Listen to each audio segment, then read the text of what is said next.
The next session, Navigating Divisive Times, is sponsored by the University of Michigan. Please welcome U.S. Senator Gary Peters, U.S. Senator Debbie Stabenow, U.S. Representative Lisa McClain, U.S. Representative Tim Walberg, and to moderate the discussion, editorial page editor for the Detroit News. All right. For One Detroit, Detroit PBS, Nolan Finley. All right, look at this.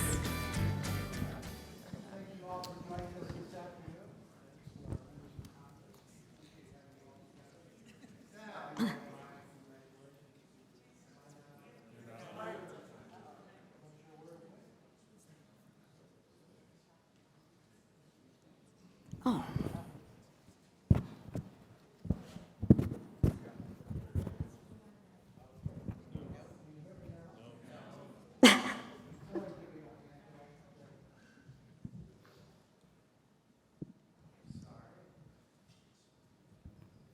Is this better?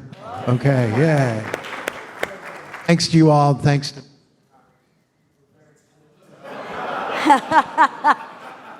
Usually, Nolan, they reserve that for us when they cut the mics off. Maybe ours are off.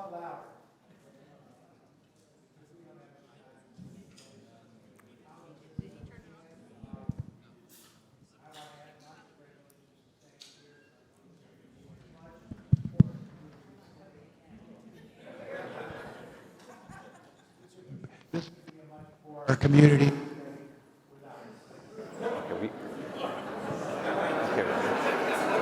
This time, it's not my fault.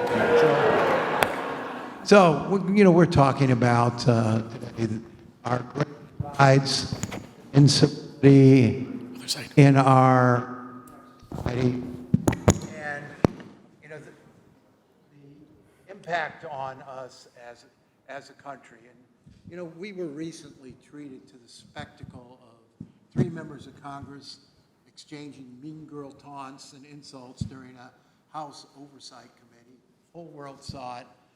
When did Congress become a high school or junior high school?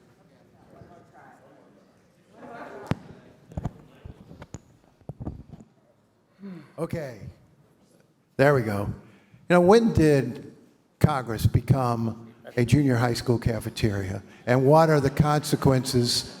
What are the consequences on good government? That's it. You want me to start? You could. Oh, sorry. Maybe I shouldn't. Go ahead. No. I think it started by he who controls the narrative wins. Right? You want to talk about social media. You want to talk about media coverage. In my extensive 3.5 years in Congress, I say that jokingly, I don't know any different. But here is what I do know. When the cameras are gone, when the microphones are out of your face, it's a totally different environment. The best way to change that, and I know this isn't a positive thing to say, but quite frankly, stop covering it. I mean, I'll give a great example, and Debbie, I want to commend you on your years of service. My first year when I got in, Debbie and I worked very hard on an estate tax issue. Anybody here know about that? Oh no, that's odd. I invited all the media to show up. They didn't show up.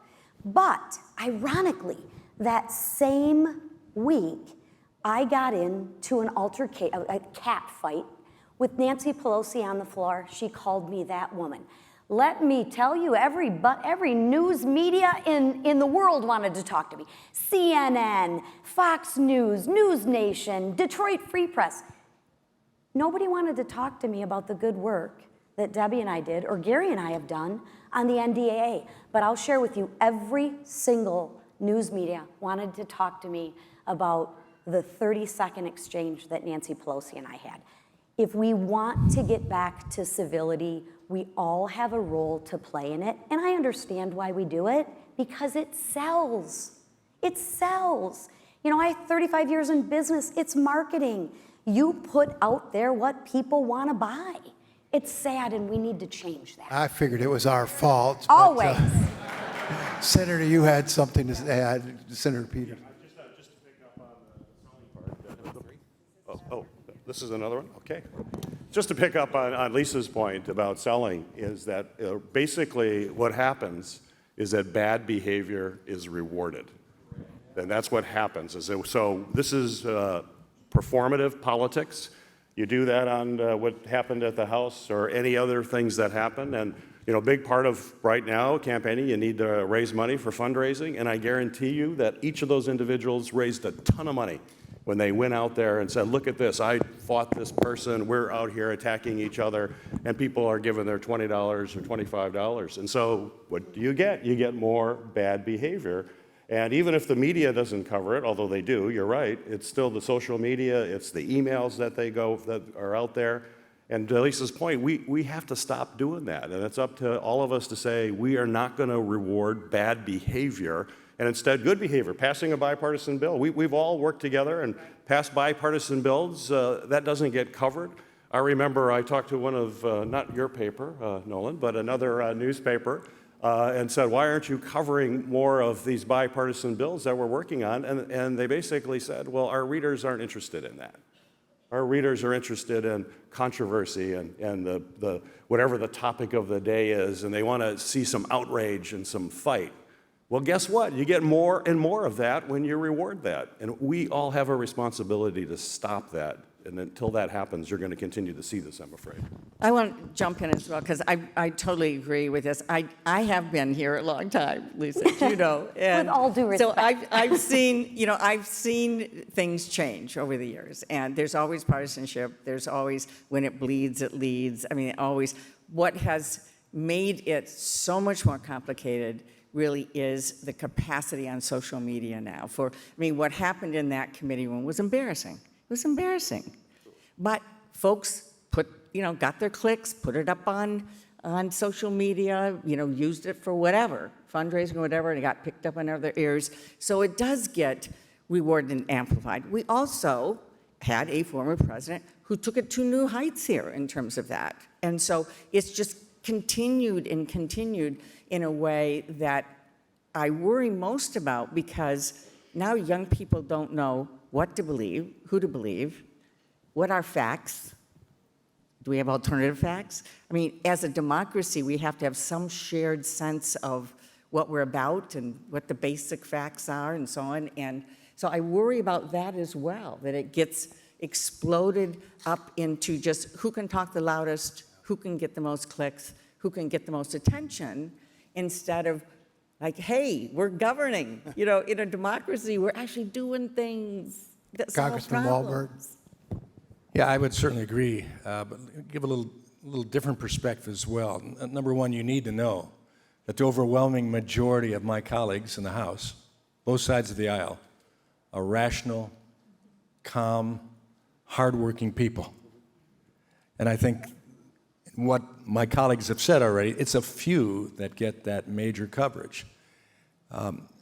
I've gone from having an R1 district, which meant it was a swing district. When you surround, as I like to say, I hug Debbie Dingell on three sides, surrounding Ann Arbor, and having East Lansing bedroom community, Ann Arbor bedroom community in my district, along with Hillsdale College. It made a swing district. And so I could talk very clearly about me being one who was willing to work across the aisle, who had Vanderbilt University and University of Virginia list me as most effective because I walked across the aisle. But in my new district that goes from sea to shining sea, Lake Michigan to Lake Erie, very conservative western part, they didn't want to hear about me walking across the aisle. In fact, they wanted me to have somehow a three-letter name, like a person they wanted me to be just like. I think it was MTG or something. I'm not going to be that way, but that is what a lot of the constituents want. And I think probably on both parties. They see that as taking a fight for them to Congress.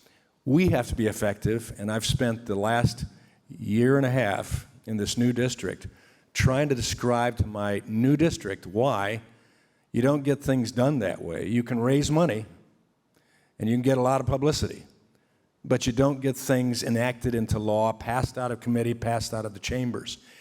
And gradually over time, they began to understand that. And I think that's the model that we make, and I'm proud as the dean of the Michigan delegation in the House, that we have a respected delegation.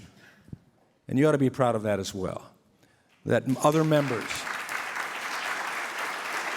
look at this delegation as a delegation that can work together across chambers and across the aisles.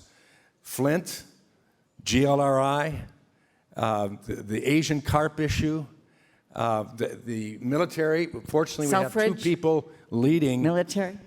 in the military areas, and that's what I think we need to promote back in our individual districts with your employees, with your friends and neighbors, that you want legislators that are serious. So would the rest of you agree that there's a penalty for bipartisanship, for working across the aisle? A penalty from your constituents? I don't know if I would say well, I don't know, statewide in Michigan, I don't see a penalty from constituents. I think people want us to work together to actually get things done. It's more of within the chamber and the bubble in DC and in all of this. But I think people in Michigan overall want us to get things done. Well, I'll just qualify that. I think the vast majority of people Well, sure. in Michigan believe Sure. that. Certainly, I believe folks in this room believe Right. that. But there is a penalty for both of our parties. I'll have my colleagues on the Republican side say. The folks on the far right and the far left don't necessarily like folks that are trying to work with the other side, and you can get critical about that. Why are you working with that party? I mean, without mentioning a name, but you may know a Republican colleague of mine in the Senate who I have tremendous respect for. He's very, very conservative. I have tremendous respect. But he worked with Democrats on a bipartisan border security bill, which would have been the strongest border security bill in decades. And back home in his home state, his state party censured him because he was working on a bipartisan deal to deal with border security. So he definitely felt that penalty. I know when I talked to him, he said, Gary, I thought people wanted a solution here. I guess that wasn't it. And he's paying a price for that. So you all seem to agree that it's the fringes that are the problems, the fringes on both parties. How did they get so much power and influence? Well, when you have in the House right now one vote majority, that's why Gary and I have the privilege of co-chairing the most powerful caucus in the House and Senate, the Congressional Motorcycle Caucus. Okay, here we go. Here we go. We have to listen to this all the time. We knew this was coming. And we both love Harley motorcycles, and we'll take anything with a motor in between the two wheels. But I'm in a situation where very seldom now do I ride my Harley because I may be that one vote that doesn't show up for work next week, and we lose the majority. But that's how close it is. So what power does the Speaker have? When I first got there and John Boehner became my first Republican Speaker, he could take us off committees. He could spank us pretty hard. And then our district understood that we lost any type of power of representation for them. And that meant something. Now we don't. Lisa came in a time that was abnormal. We had that pandemic. We had January 6th. We had proxy voting. We had magnetometers. And then we go into a divided majority situation where we have a 2-seat majority, a 3-seat majority, a 1-seat majority, so nothing is normal. You don't have the same punch. So when you have district committees and others that expect us to be the loudest, proudest kid on the block, it makes a challenge. And Let me also just jump in, though, because you missed one thing. That was January 6th, which was very real. And we can't avoid what's happening overall with those who feel that violence is okay now, political violence, or not recognizing an election, which is also very real. And so I don't want to go down that rabbit hole and have a whole debate on that, but that you is did, part. and you opened the door. But that is But I think- part of what happened. I was here for Yeah. 9/11 and saw what happened when our country came together. right.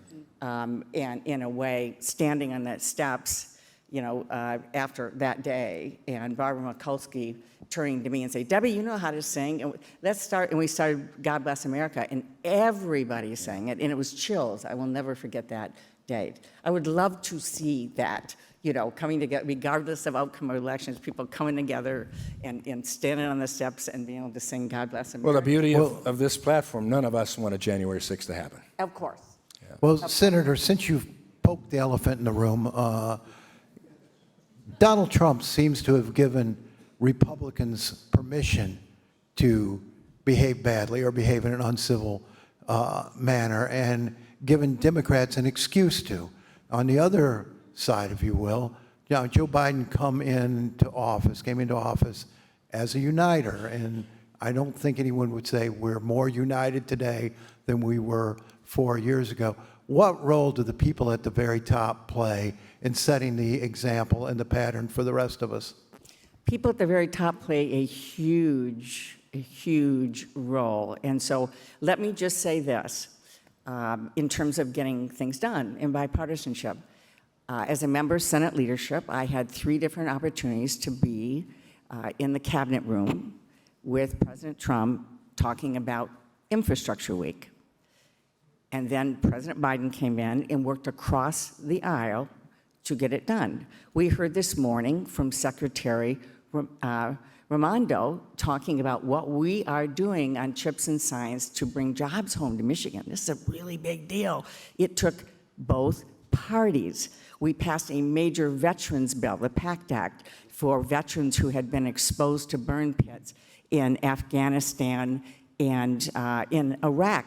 Bipartisan, has gotten done this year. We did a gun safety bill that has the largest investment in community mental health that we've ever done. And by the way, I want to give a quick shout out to the mayor and Chief White for bringing mental health to us yesterday. And if you were there, wasn't that an incredible presentation?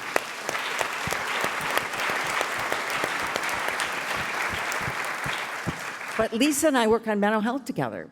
You're a bipartisan working group. So Nolan, I dispute your premise that we have got someone in that is not willing to work across the aisle, because I can show you in more time than we have today the number of occasions in which that is happening. So leadership does matter at the top, and I think everybody here wants to make sure it's more than just talk, that we actually get things done. Can we hear from the right?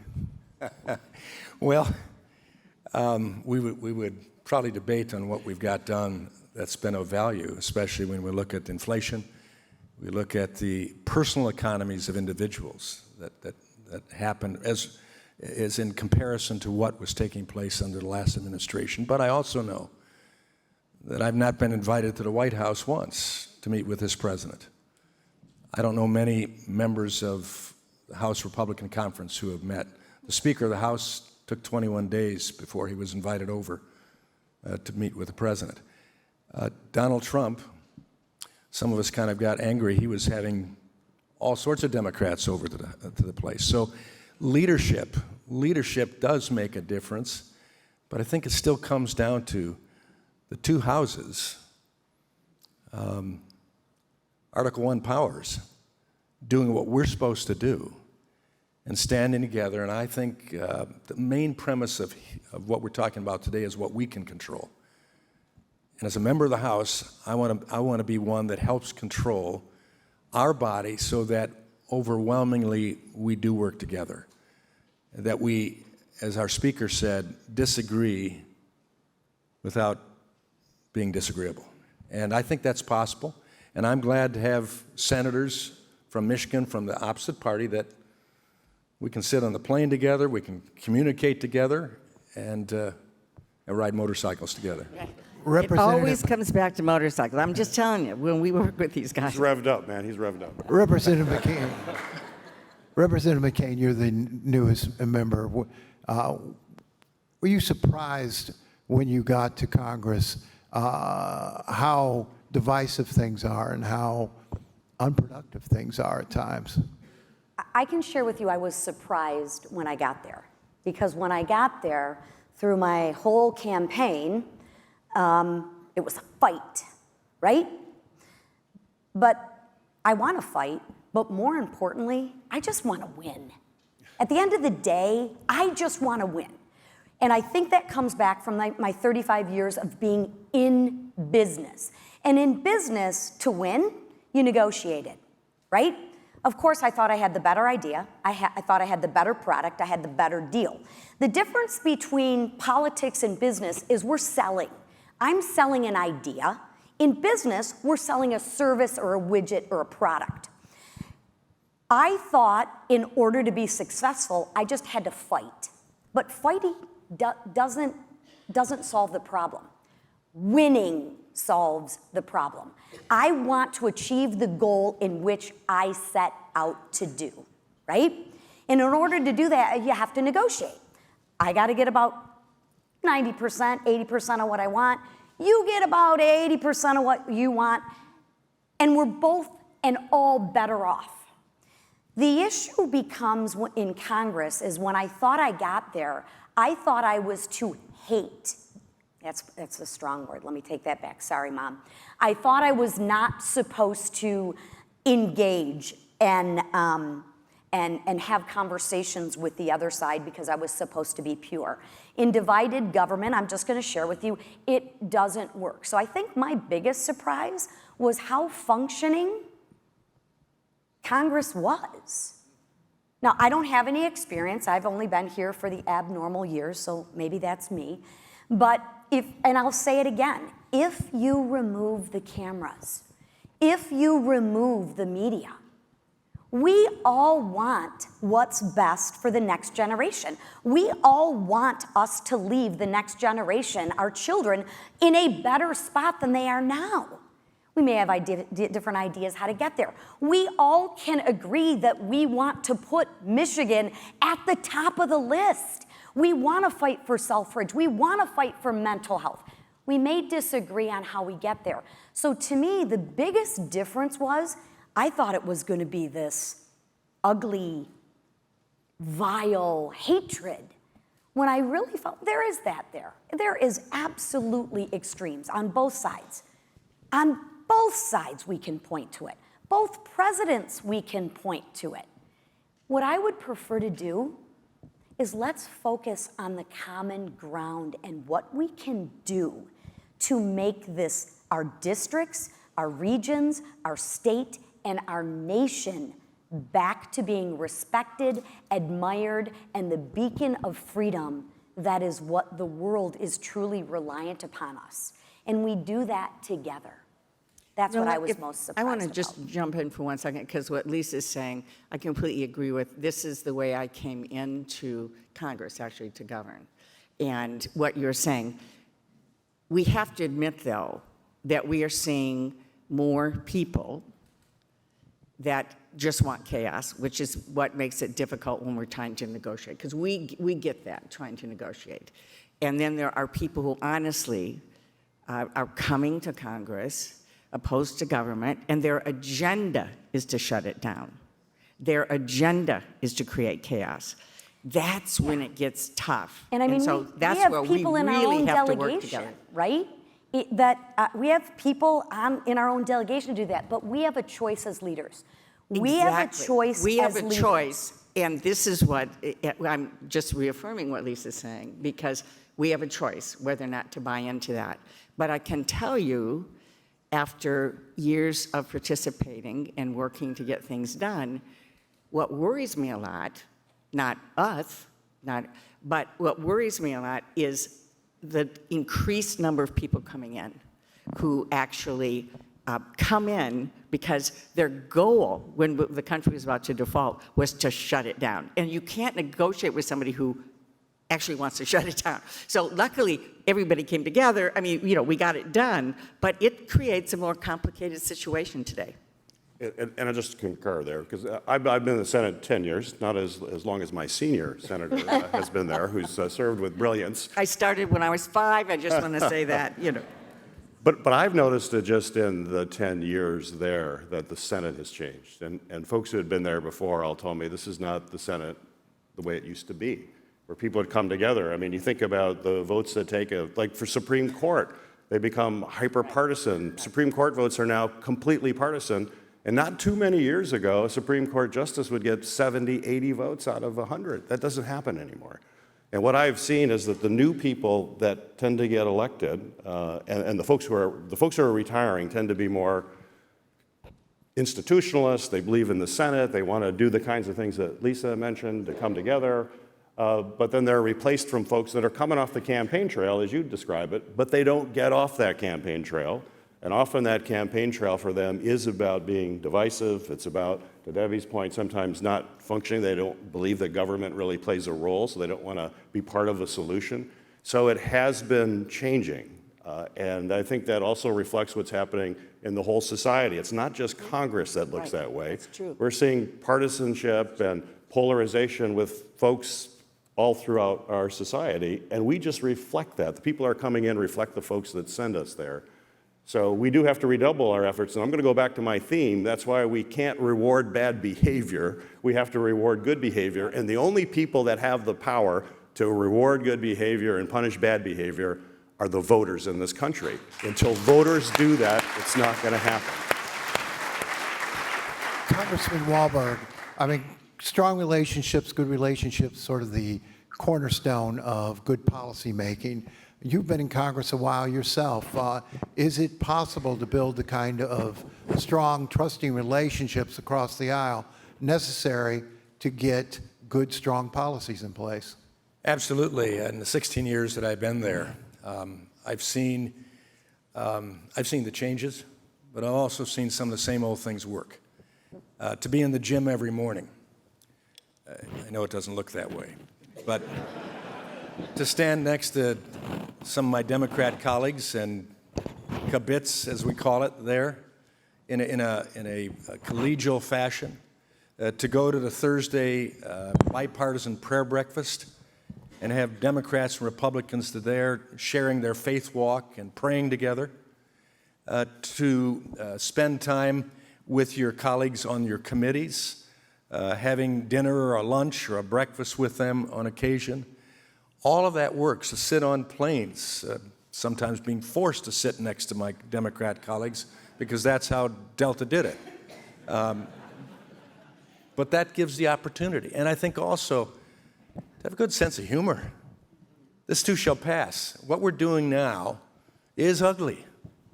What you're seeing is ugly. You're not seeing the greatness.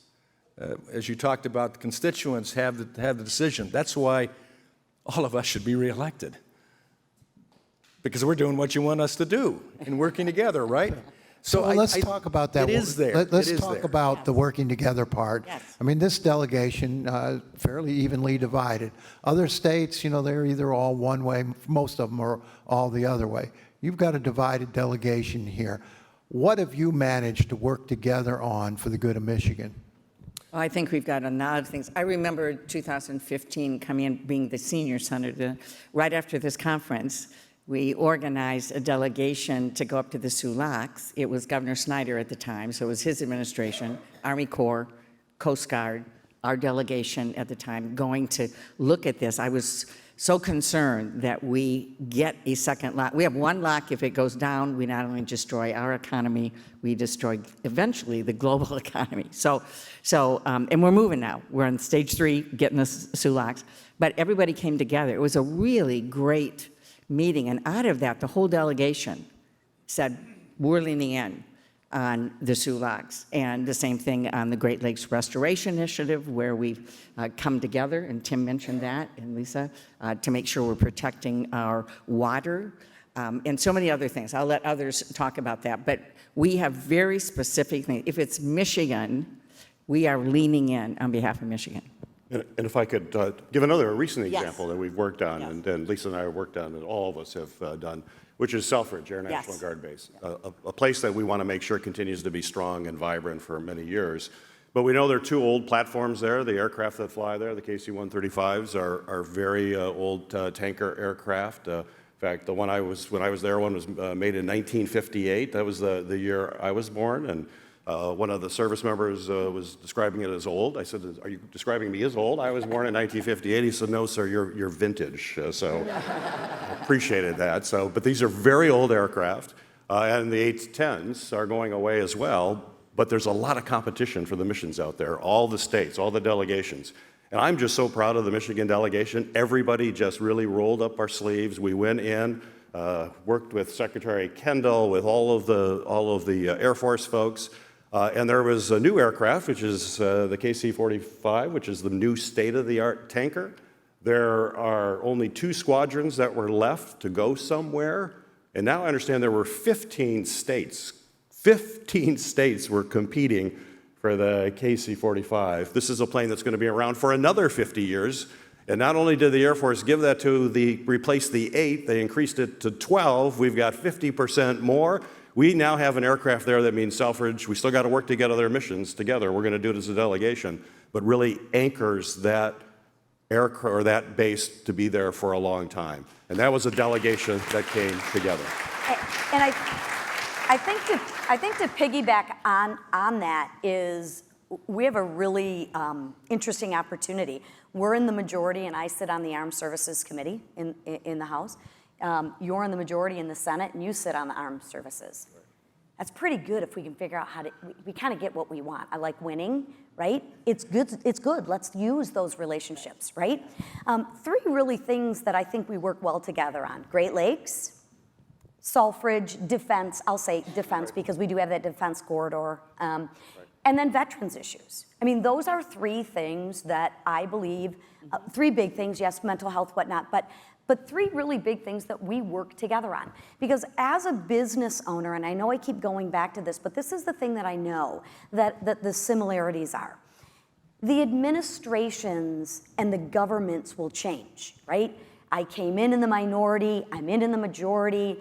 You know, we have a Democratic president now. My hope is we have a Republican president now. I mean, but my point is the administration and the parties are going to change. But as business owners, I believe what the most important thing you need is consistency. What you can't continue to do, whether it's militarily, whether it's educationally, you have to be able to plan. You can't start and stop and, it's this for 4 years and then that for 4 years and then this for, you can't plan. You can't. How long does it take to build a new model of a new car? 6 years, right? How about our defense strategies, right? We have to begin to find the common issues that we need to work on for the safety, security of our nation and progress of our nation to move us forward. And those cannot continue to flip-flop depending with what administration or who is in charge. Do you all...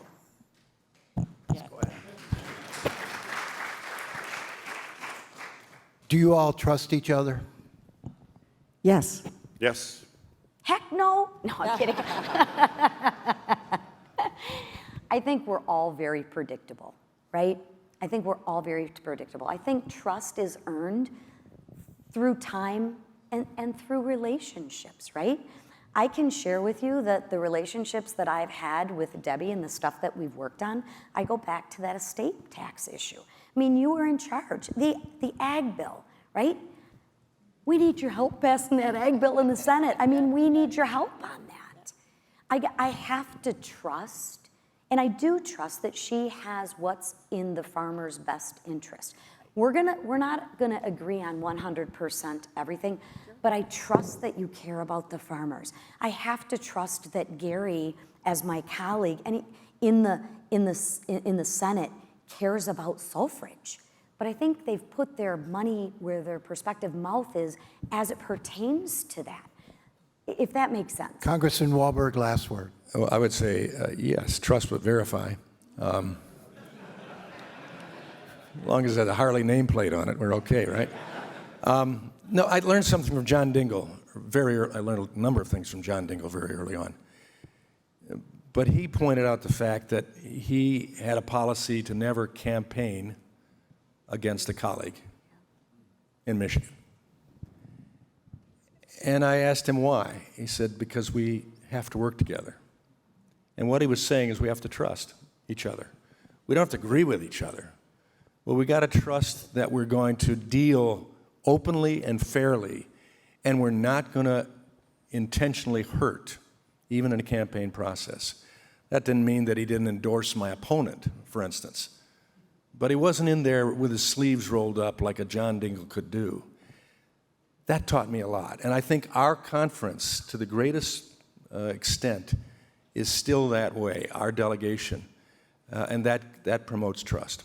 Well, I want to thank all of you. Thanks for your civility during this session, and thank you for joining us.